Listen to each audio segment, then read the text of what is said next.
Patrick again. So Patrick is extending the RaTTs with asynchronous type. Right. So what we want to do here is do again functional reactive programming using modal types, but we want to build asynchronous systems with it. Right. So what I showed you earlier in the first talk, this was actually a synchronous language. So how do we do that?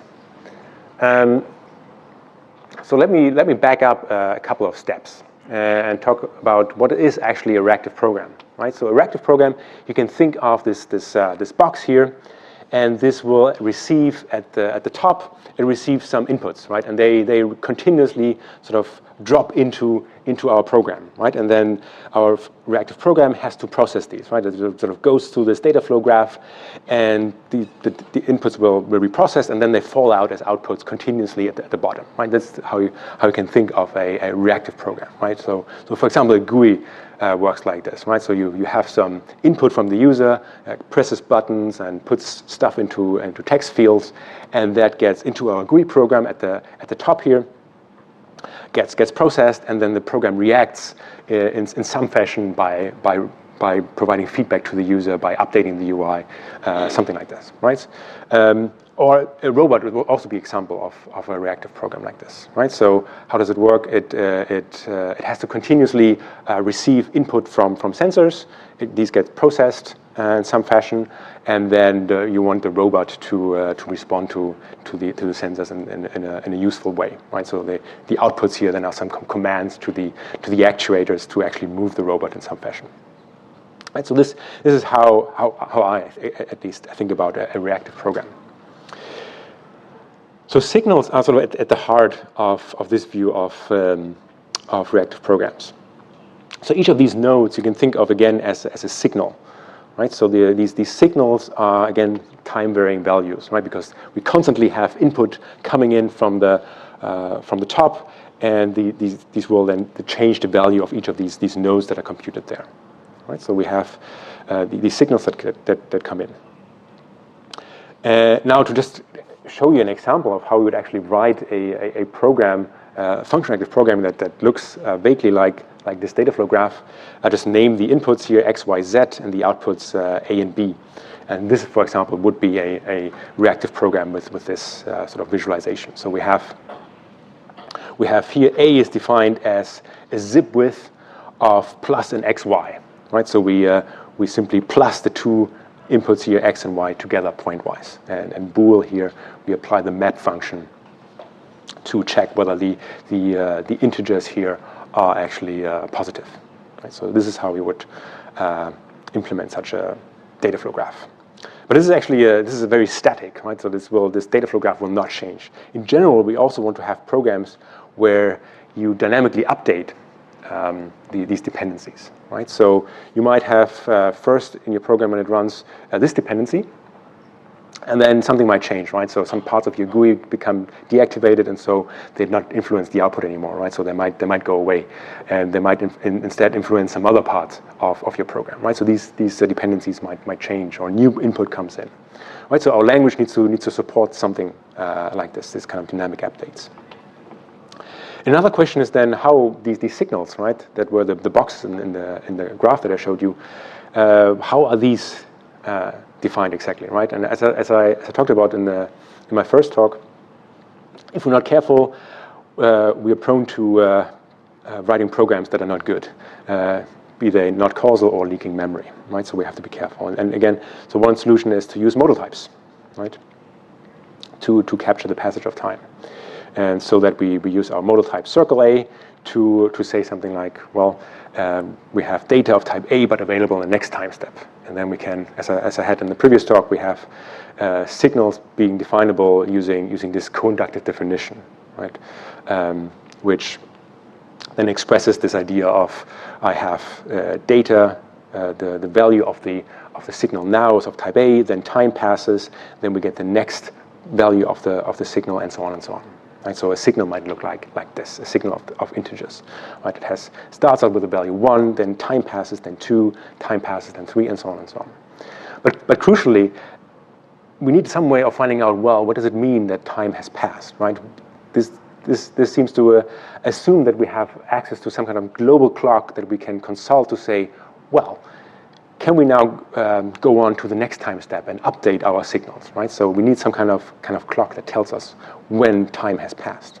And this might be appropriate for certain applications, like the robot example or simulations, where you have some kind of clock that defines the sampling rate of the signals that you're dealing with, right? But it might not be appropriate for other applications, like a GUI, which is very much not asynchronous and it does not have access to this kind of global clock.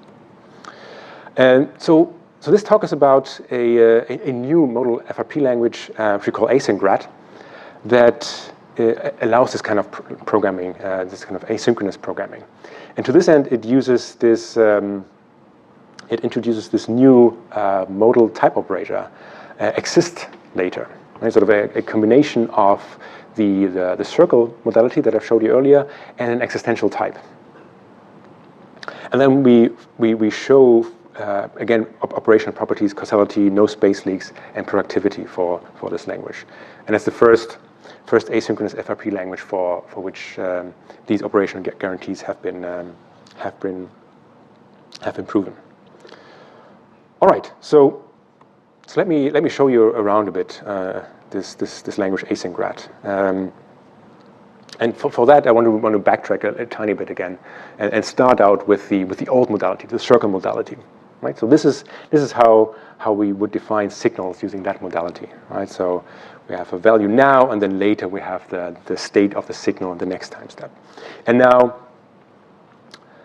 these signals might look like this again. Right, so we have a value now, then the clock ticks, then we have the next value, and so on and so on. Right, so this is the synchronized version of signals, where we have a global clock, which is very convenient. It makes programming very, very easy. Everything is nice and synchronized and easily composes, but it's also more restrictive. Right? So a different way, sort of losing this restriction a bit, is to say, well, each signal can have its own clock, or some clock theta. And so now we have a signal over a clock theta, and now this consists of a value now, and then whenever this clock theta will tick, we get the next state of the signal.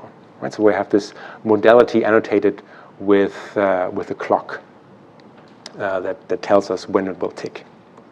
And now signals might look like this. Right? So again, the different values are separated by ticks of a clock, but here it's a local clock, this theta here, and so different signals might have different clocks. And it is all nice and well, but it's still static in the sense that each signal has a fixed clock, right? It cannot change, and that also means this kind of dynamic switching between signals, right? The data flow graph I showed you in the beginning, where we sort of moved the arrows, it's not possible. Because that might require that the signal that we're defining now depends on a different signal, which might have a different clock. Right? We must be able to change clock dynamically in order to allow this kind of dynamic switching of signals.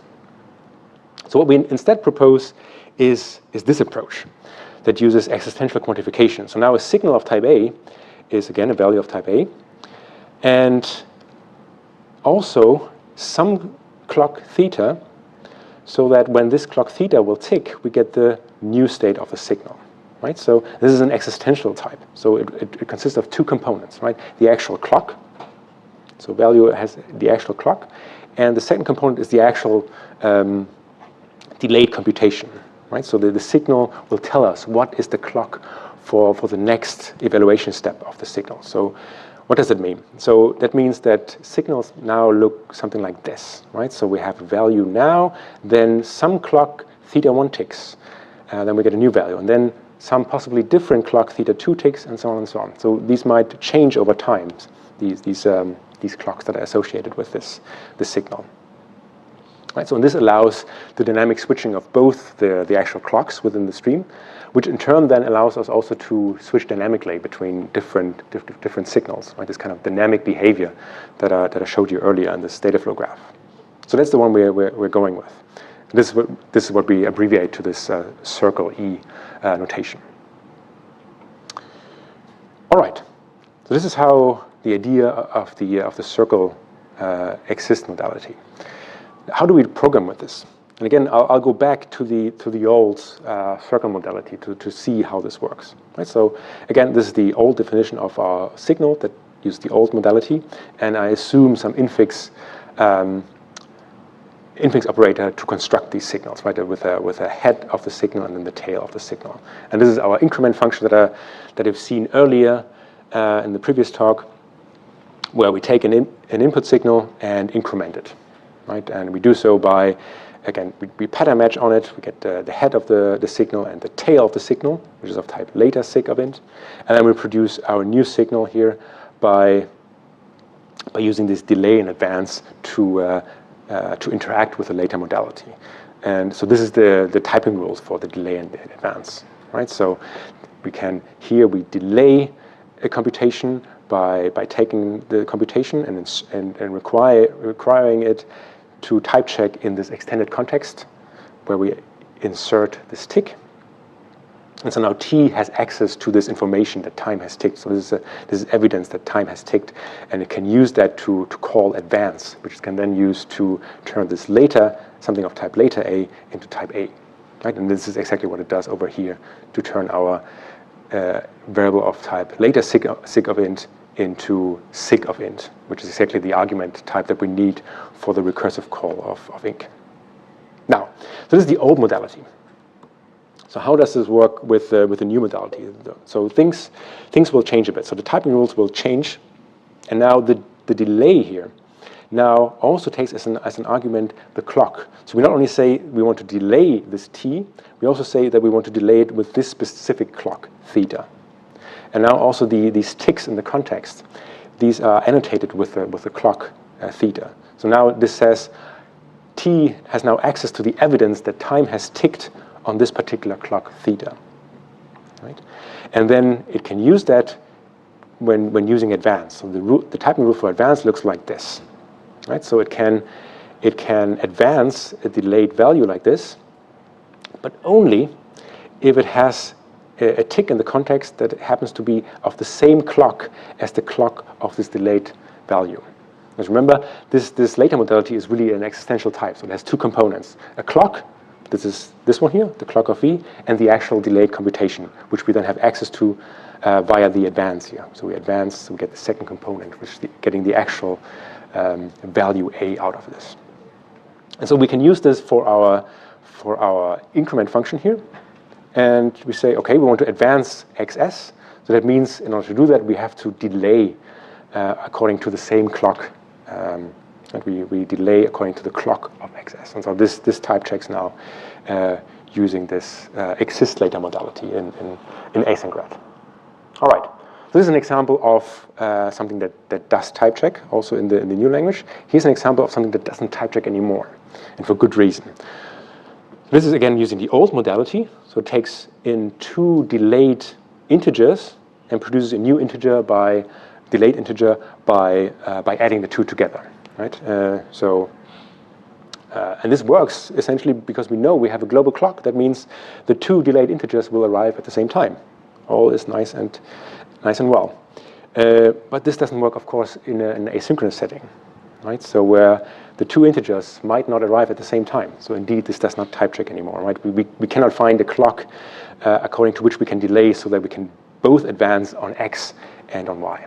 So this does not type check anymore, and for good reason. Okay, so this is the later modality. There's one extra wrinkle to it, right? So because we might still want to be able to synchronize delayed computation, and here's an example where we might want to use that.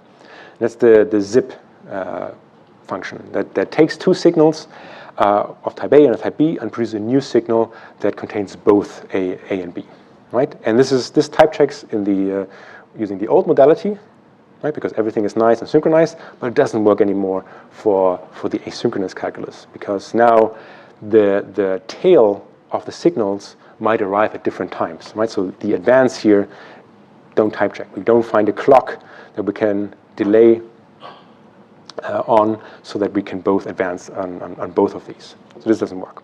So instead, the language has a primitive called select, where it basically gives us a way of observing which of these two will arrive first, right? So it has 3 different outcomes depending on which of the two will come first, or maybe both, right? So this is the general typing rule for the select. So it takes 2 delayed computations, a U and a V, and what it does is it basically checks which of them comes first, right? If we get this output here, so there's a sum type here, and we get the first one if if the left one comes first, we get this one here if the right one comes first, and otherwise we get this one if both come at the same time.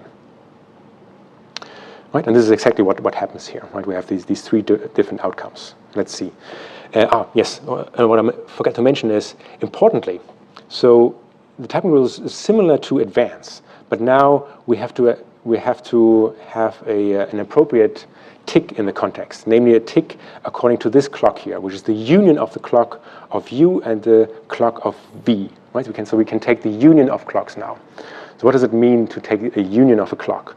So the union of a clock will tick whenever either of the two will tick, right? So this will produce a value whenever either U or V ticks, right, or both at the same time. So that's what's happening. So if we delay here according to this union clock of XS and YS, then this will type check, right? And just to look at one particular example, right? If we look at the types here, this is the types of the tails of these signals. They are delayed signals, and then we use them over here in the select. And what happens is that in the first case, what we get out is a non-delayed signal, actually a signal of A, right? So this is now, we have, this value has arrived now, but not this one here. This is still of type later signal of B. So what we do then is we recursively call zip with the new value of the first signal, but we still copy over the value of the old signal here. Of the second signal. All right, so this is how synchronization works. So we can implement something like a zip with this. Okay, so one thing I still want to mention is this dynamic switching, which I mentioned earlier, right? So that we can change the topology of our data flow graph. So this switch combinator, which we can implement in Async RaTT, takes 2 arguments. So 2 signals, so this is this signal here, and then a delayed signal. And so the semantics of this is that it produces a new signal that first behaves like the first argument, and then as soon as the second signal here that we give as the second argument arrives, it will switch to that behavior. Right? So first this, and as soon as the second one arrives, we switch to that. So here's an example that shows what I mean by that. So let's say we apply the switch to two signals. Let's say the first one produces even numbers, 0 to 4 and so on, each separated by a tick on a clock θ1, and the second one does produce odd numbers, separated by a tick on a different clock, like this, right? And then the possible signal that might come out of this might look like this, right? It first produces some even numbers according to the first signal, and then at some point θ2 will tick, and so we take over from this the second signal, right, where we now produce only odd numbers. Right, so we have this kind of switching of behaviors from one signal to another one, enabled by the use of select in here. Okay, so I talked about clocks. They seem to be kind of important for this to work. The question is, where do they come from? Right? So they come from the input channels. So again, this is the picture of our reactive program that receives some inputs from some input channels, and we call these input channels just kappa 1, kappa 2, and so on. And then clocks are simply sets of these input channel names. Right? So for example, here, this clock will tick whenever any of the channels that are in them will produce a new value. Right? So this clock will tick when we either get a new input from this channel or from this channel over there. Right? And as you can see, sort of the idea is that whenever a clock ticks, we need to update. Right? So, and we need to update whenever one of the dependent inputs, one of the inputs that we depend on, receives a new value. So that's the idea behind these clocks. And how are these actually computed?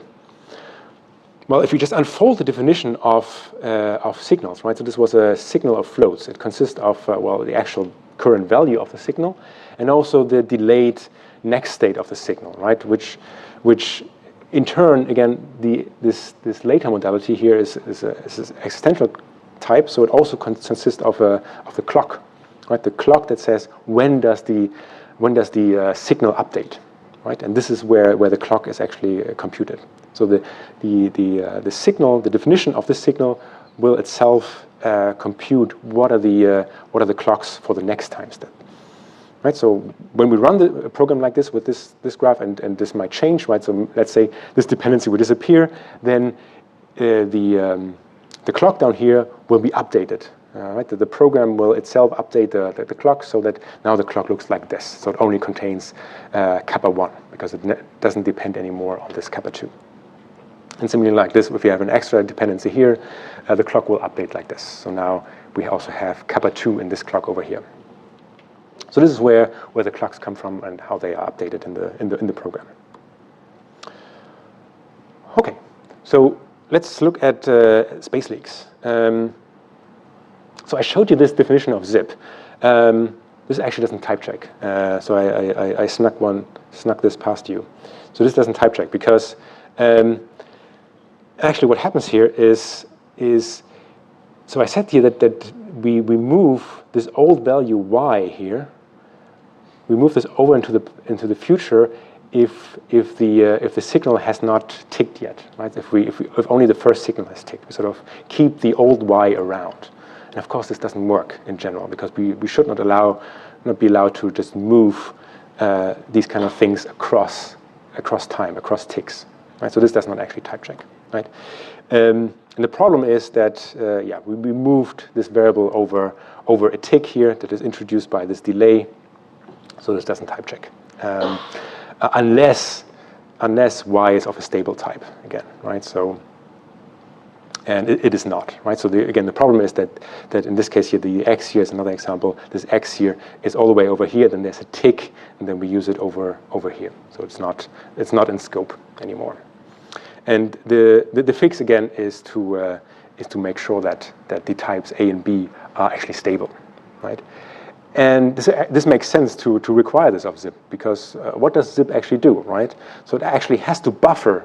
It has to buffer the value of one of the signals if it hasn't arrived yet, but the other has arrived, right? So it makes sense that we require that the types are actually stable, so we can buffer them.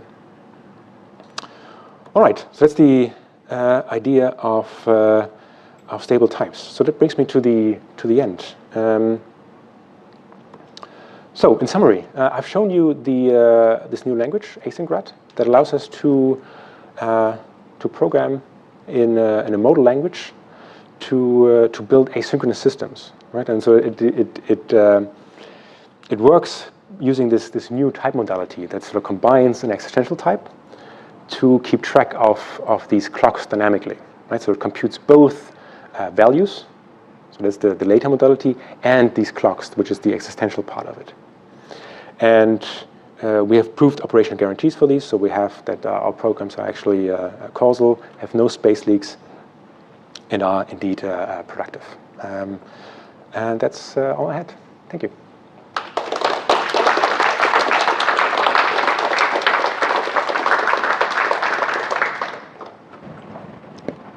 Okay. Please come to the microphone and ask a question. Try to introduce yourself. Sorry, I forgot before. I'm Sarah Robner Friedman. So you can't write like filter on a signal in this language, right? Indeed, yes, you can't. Yes. And in particular, you can't have a signal that fires any slower than any given input stream, or than some. Yeah, input stream? exactly. That's the problem. This is kind of filtering. Okay. Yeah. Yes, indeed. That's interesting. Yeah, that's interesting. Yeah, but that's something that can be solved. But we haven't yet. So the idea is that you want to sort of introduce other clocks, right? Sort of synthetic clocks. For example, by a filter function, right? What a filter function does, it gives a predicate that says, well, whether some input should be passed through to the output, right? And so you can use that predicate to build a sort of a synthetic clock, right? So that is based on another clock. So you filter that some clock by this predicate, right? So I imagine that you can extend a system like this with these kind of synthetic clocks defined by these predicates. Okay. Hi, Gershom, Arista Networks. So yeah, the clocks you have here and the setup, of course, it's different but similar to a lot of stuff in guarded recursion. And I'm wondering how these clock types with the existential relate to sort of the clock types in the McBride-ATKey style tradition, because some things feel very similar, but I'm sure they're not the same. No, and so yeah, these clocks are different, right? So clocks in guarded recursion,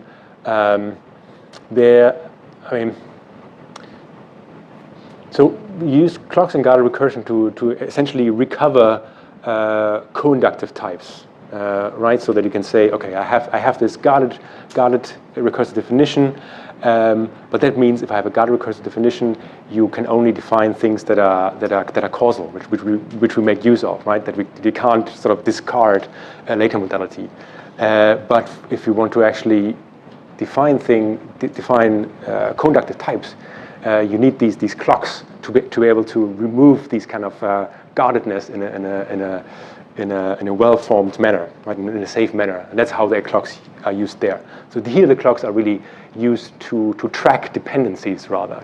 You track the dependency of some output.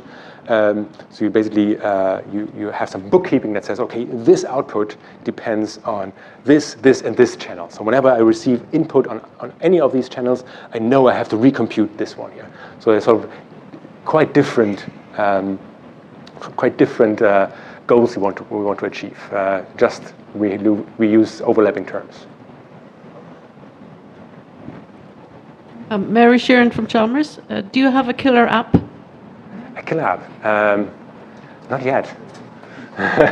So one thing we want to do with this in the end is write GUIs. So something like that is very dynamic, right? And it's very asynchronous. This is not yet set up for writing these kind of things, but that's sort of where we're working towards. So with GUIs, you have the problem that you not have this kind of static setup where you have a bunch of input channels and some output channels, but you might add new widgets to your GUI, and that creates new input channels. So that's something we want to work towards. We have time for one more question. Yeah, Alexei Radul from Google. That was actually probably going to be my question too. If you can't have a signal whose value is a signal, how can you possibly have time-sensitive dependencies? Sorry, you can have signals of signals. You can have that, yeah. Well, but in the previous talk you said that would create a space leak. Oh yeah. Well, if you depends on how you define it, right? You shouldn't define that using this leaky function, this const function. But there's other ways of defining this, right? If you have a stream, so we can talk offline. But there's ways of defining something of type stream of integers, but in a safe way, not just replicating sort of in some input stream, right? So.